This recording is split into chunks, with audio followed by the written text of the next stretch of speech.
What is the American dream?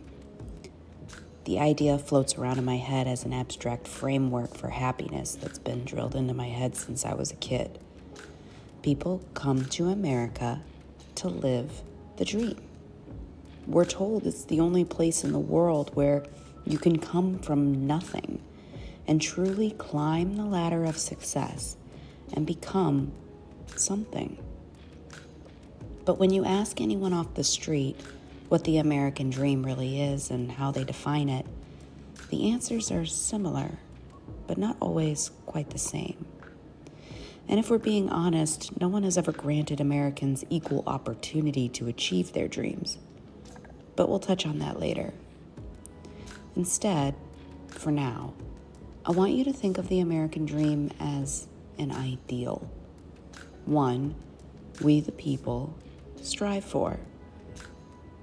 And how do you know when you've achieved this elusive dream? Stick around.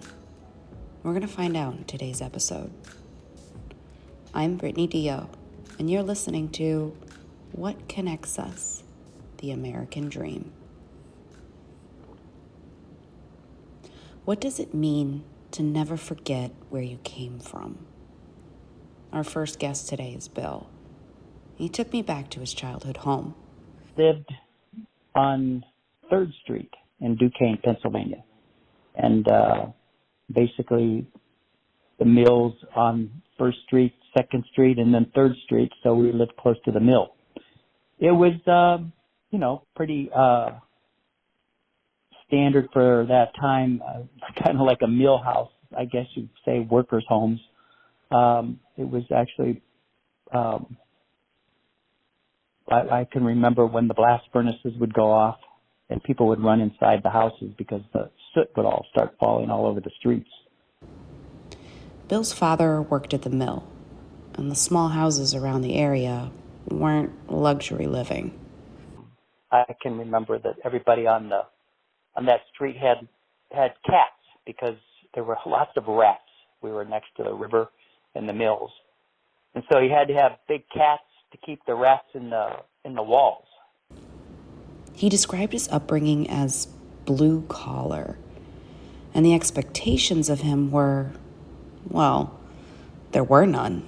Neither one of my parents actually finished high school, so they weren't really versed in, as far as the educational system and how to succeed in it, that's for sure. I was very self-motivated, just knew that whatever I was wanting to do, I did not want to have to work in the steel mill the rest of my life. Like my grandfather, he worked in a steel mill, and so did my dad. He said that his parents' lack of expectations actually pushed him to take a different route than his folks did. It made me very driven and tenacious academically because I knew that I did not want to have to be into that environment of blue collar kind of hard labor, and so I just wanted a better opportunity for myself and my family. So Bill decided he would go to college, but it wasn't as easy as it sounds. Basically, when I was in high school, I got let out of school. The principal let me out of school early so that I could go to the steel mill and work. So most of my senior year after football season, I was working 3 to 12 shifts in the steel mill to get money for college because my parents, they never had any opportunity to save all, for college. So I had no money, zero. I wondered what it felt like to be in that situation, in debt, working until midnight as a full-time student and studying into the wee hours, just so he could get a better education, a better life. It's kind of like when you're at the bottom of a well that's 20 feet high. It's not, you just can't jump out of that well. You kind of have to crawl your way up inch by inch. And he would persevere, acquiring more debt along the way and even failing. Because I had to improve my scores on the MCATs. They had some really strange areas when I was taking this entrance test to get into medical school. They had these general knowledge and vocabulary And of course, if you grow up in a family that's not really, college educated, you don't learn a lot of words. So my vocabulary was not very extensive at that time, as you can imagine. I picture him about halfway up that well, fingers bloody and gripping on to the side for dear life. He's looking up at the light, peeking out from the surface and thinking, I'm so close. And then it starts to rain. But he kept climbing. So I had to retake the MCAT test. I got all kinds of these flashcards that had thousands of words, and I memorized all these words. And when I had those all memorized, I went through the dictionary and just started looking at every weird word that I could find, and just memorized all the antonyms, synonyms, and everything else, what the word meant. And then I retook the test, and I got a 99 percentile on the vocabulary test. So Bill became Dr. Kelly. In fact, he went even further than that and became a specialist. I asked him, what was his secret to getting out of that well?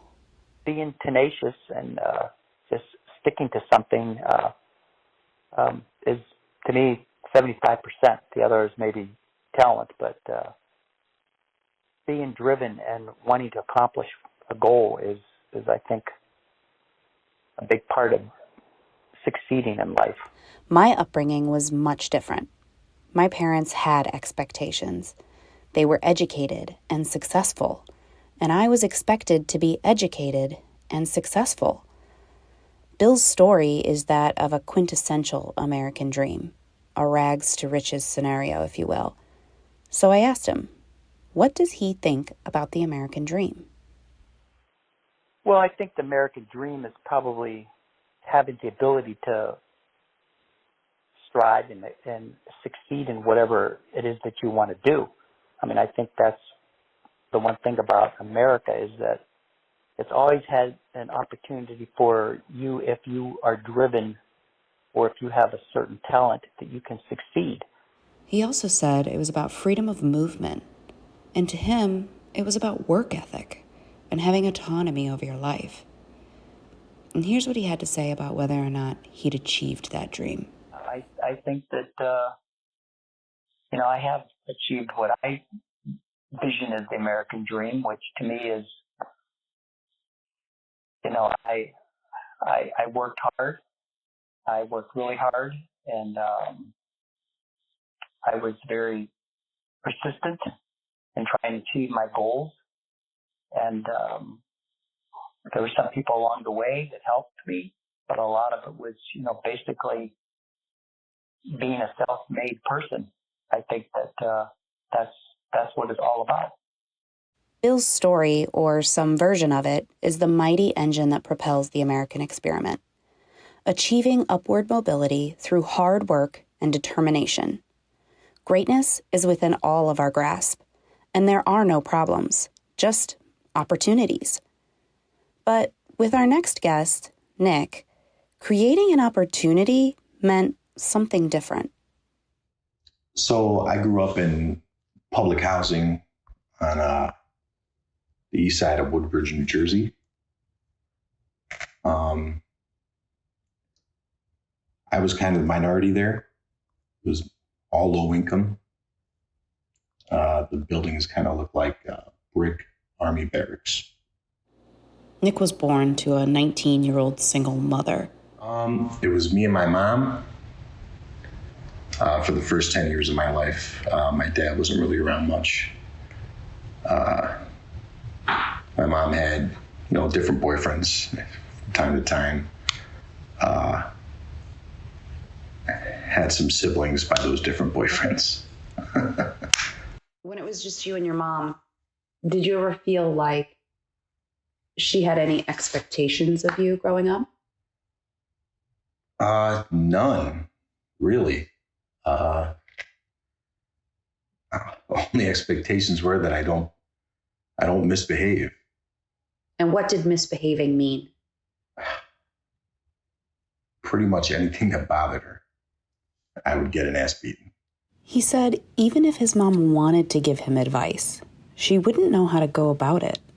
She was uneducated, working jobs as an exotic dancer, sometimes cleaning houses or waitressing. Basically, doing anything she could to survive. So when Nick was a senior in high school and the time came to make a move, he joined the military. I had no idea what I wanted to do. I just knew if I was going to waste time, I should waste time doing something constructive. So I went to a recruiter's office and I asked him, can I get a signing bonus? And he said infantry had the highest signing bonus. And I asked him what infantry was. And he said, you'll like it. And I said, all right, sign me up, man. Then he said something that sounded familiar. Like Bill, he just wanted to do better. I just knew I had to get out of the situation that I was in. And the only rung that was available in the socioeconomic ladder was the military. To me at the time, that's all I knew. But the military gave him more than just a roadway out of poverty. It kind of put me on a regimen. It kind of taught me that making consecutive good choices will put you on a good path. But once again, life just isn't that simple. Shortly after coming back from fighting in the Iraq War for a year, he found himself back where he started. I had about 40 grand in my pocket. And I saw how my family was with money, and I didn't want to be like that, and I wanted to be responsible, but I was still young. I was 20 years old when I got back. And I thought, I'll buy a little house, cheap car, I'll start my career. And this was late 2007. And so I joined the Carpenters Union, which is what my stepdad did.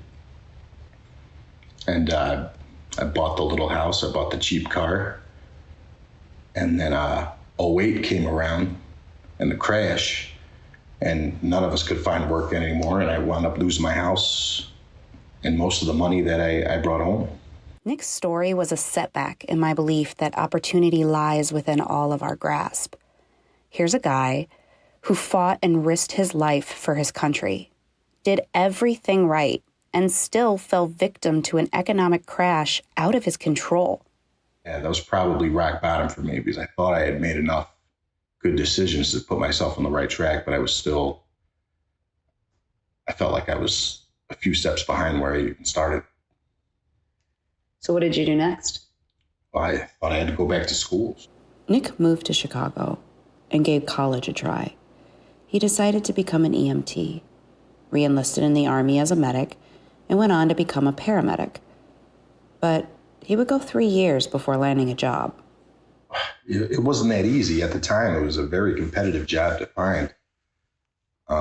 You show up for these tests at these fire departments, and a lot of the times there's one opening, maybe no openings, and there's 200 other people there. And it was kind of discouraging. And so I started bartending just to make ends meet. I had a plan. If I didn't get a job in a fire department by the time I was 30, I was going to go back to school, maybe do nursing or x-ray tech or something. But he didn't have to do that. He got the call, and he now says he's living the American dream. Well, it's not having to worry about where your next meal is going to come from. It's knowing that you're going to have a roof over your head. Knowing that my kids are going to have their father around. And that they're going to have parents who love each other and love them too. I think that's the American dream. Do you feel like you've achieved it? Yeah, absolutely. I couldn't be happier. Anything else to add? I got a fishing boat too. That's nice. Over the years, the whole idea of the American dream has evolved. It feels like competition and a longing for material things have made younger generations believe happiness can be bought. But it was never meant to be a barometer of wealth. In fact, James Truslow Adams first coined the term in 1931, and at the time it was meant as a collective sort of dream, one that had more to do with idealism than material prosperity. So that brings us to our final guest, someone who grew up very differently than our first two, Brooke, like myself, had wealthy, successful parents. Well, I would say that I was more fortunate than most. My father was a physician, and he worked really hard to give us anything and everything that we could possibly want. And we were fortunate in that we lived a very nice, comfortable life. She grew up in an affluent suburban Chicago town, one where the kids would leave in the morning to ride their bikes to tennis practice and then the community pool, just as long as they were home for dinner. So my hometown was a really small town in Indiana, almost a bubble, hardly any crime. It was a really great place to grow up and a great place to raise children. And unlike our first two guests, Brooke's parents had expectations. She told me education was a big one, and she made that expectation a reality over and over again. So I was fortunate enough, I went to a boarding school in Northwest Indiana, and it was a great place. I really felt like I thrived there. I got a great education, and then I went to Loyola University for college. I got my bachelor's degree in communications, focusing on journalism.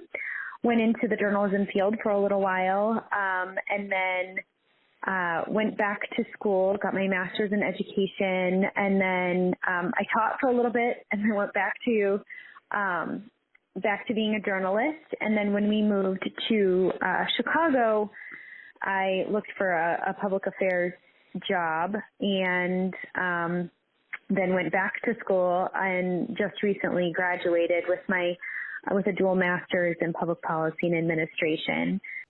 Coming from affluent families doesn't necessarily guarantee success. Brooke's hard work is evidenced in her many degrees.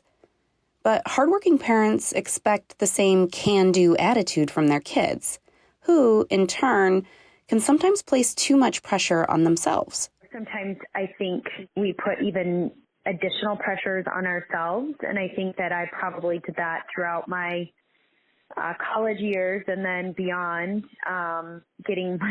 continuously going to school.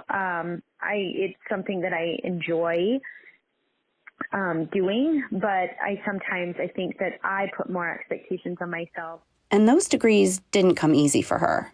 So I would say that I probably am not the smartest person in the room, but I'm definitely the hardest working, and I will outwork anyone. And I think that definitely is my biggest strength. I have to work really hard in anything academic.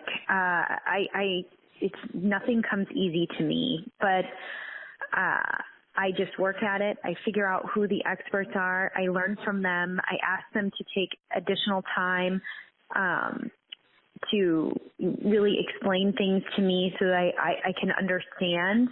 And I think that's something that not everybody always does. She said her determination came from growing up watching how hard her parents worked.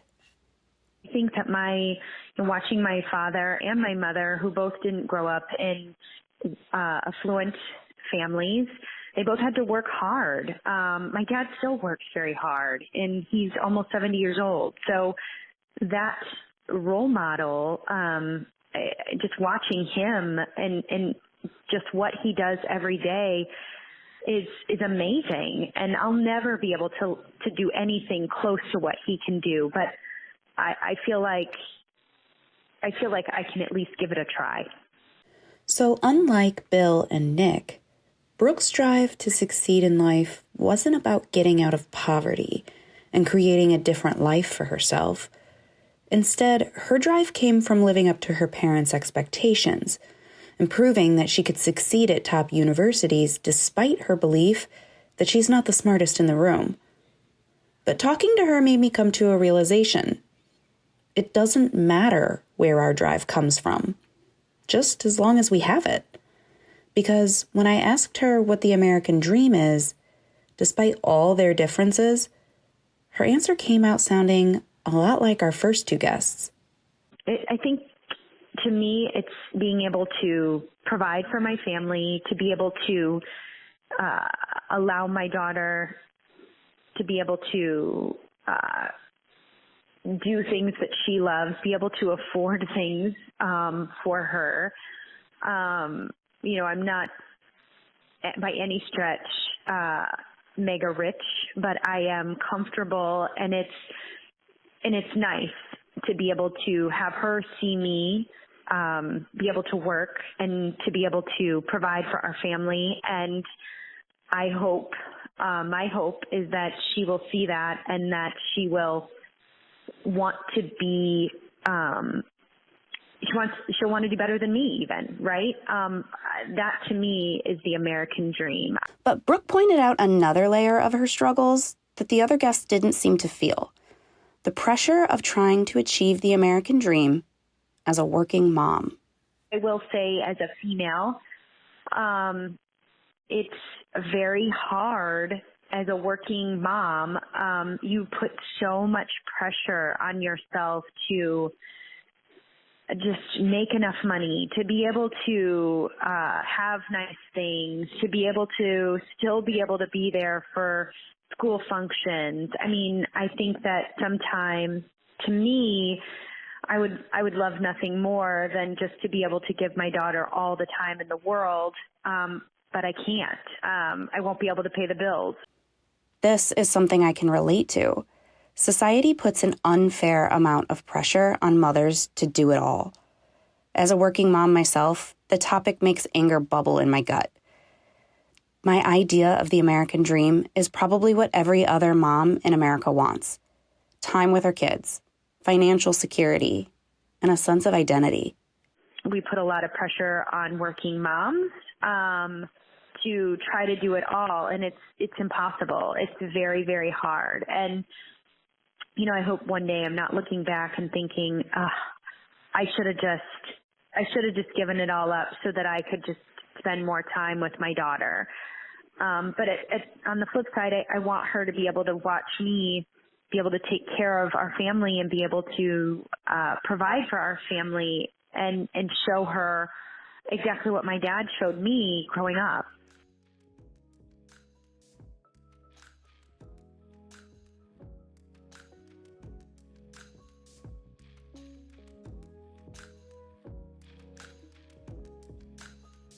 When it comes down to it, the American dream does mean different things to different people. But I found a connection between our guests today. None of them hesitated when I asked how they defined the American dream, or if they had achieved it. The whole idea of it is so deeply ingrained in our society that we all have an answer. And most Americans agree that it's not about the things we own or the clothes we wear. In fact, according to a Pew Research survey from 2017, only 11% of Americans say becoming wealthy is essential to the American dream. Instead, it's about personal freedom and a good family life. We know if we've achieved it. We know if we're on the right path or not. And that connects us. Though fate, chance, and luck have a lot to do with one's success, so does willpower and the control of one's behavior. It is in your hands to shape your life. Seize opportunities, get an education, resist failure, set goals, and ultimately become somebody. Thanks for listening. I'm Brittany Dio. This is What Connects Us. Tune in next week for our episode on love and loss.